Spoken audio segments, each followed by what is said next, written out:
साथियों,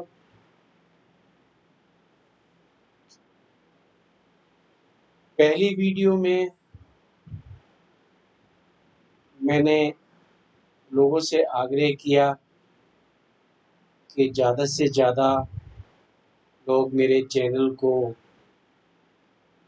सब्सक्राइब करें और अपने कमेंट्स भेजें। मुझे बड़ी खुशी है कि बहुत लोगों ने मेरे चैनल को सब्सक्राइब किया और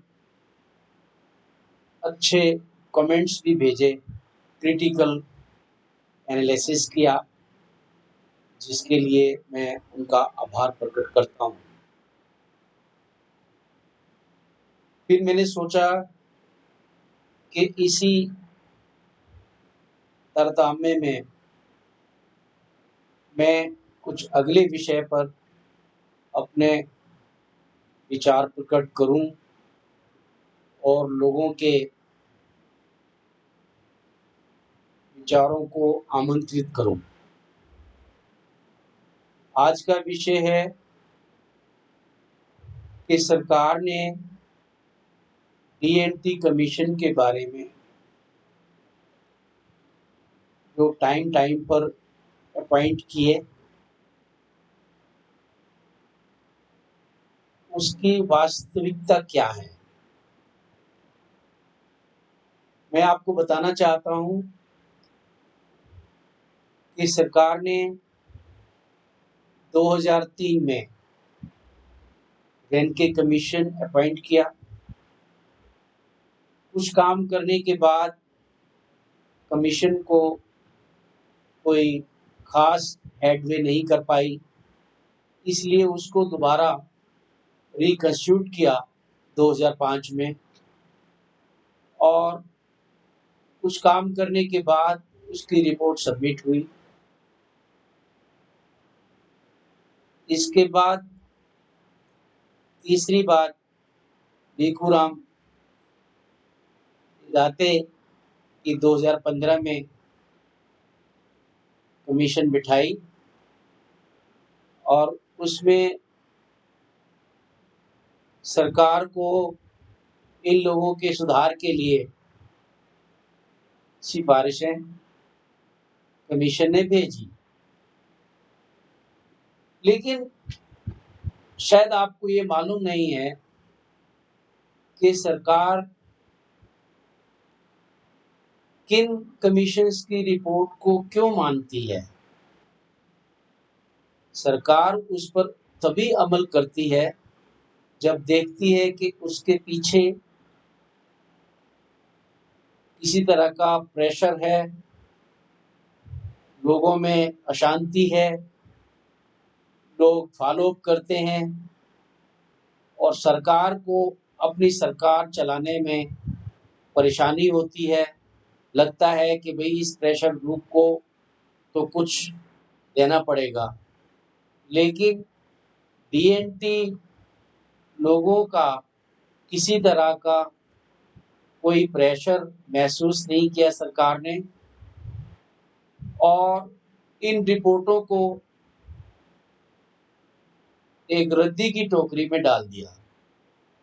वैसे जानकारी के लिए मैं बता दूं कि रेनके कमीशन की रिपोर्ट में वैसे तो बहुत सारी सिफारिशों को दिया गया, लेकिन मुख्य उसमें ये थी कि जिस तरह से जो रिजर्वेशन है, कुछ एक जगह दलित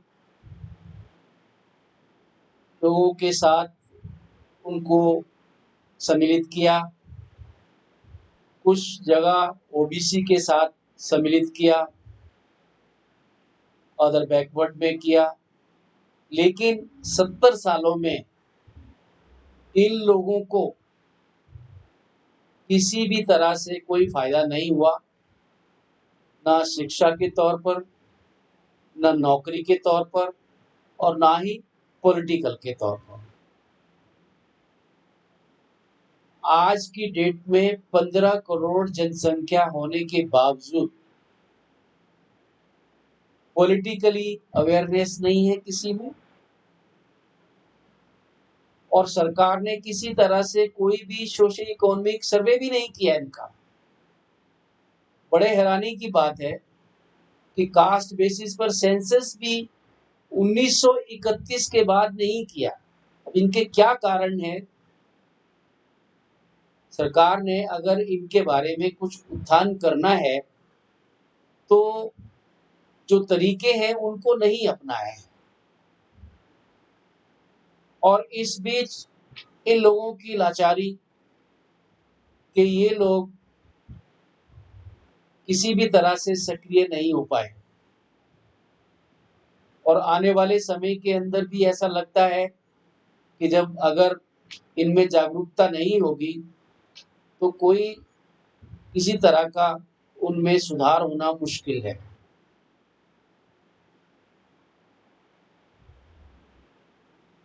मेरा ये मानना है कि सरकार को जो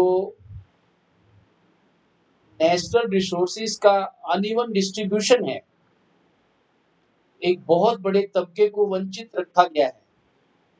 सरकार अपने आप नहीं देगी कुछ भी, आपको अपने प्रेशर से एकजुटता दिखाते हुए इलेक्शंस में अपनी पावर को दिखाना होगा। ये जो अभी आने वाला टाइम है, इसमें मैं समझता हूँ जब तक इन वर्गों के लोग अपना वोट का इस्तेमाल प्रेशर के लिए नहीं करेंगे, तब तक भीखूराम इदाते की रिकमेंडेशंस या किसी अन्य कमेटियों की रिकमेंडेशंस बिल्कुल सरकार नहीं मानेगी। ये समय आ गया है कि आप लोगों को अपना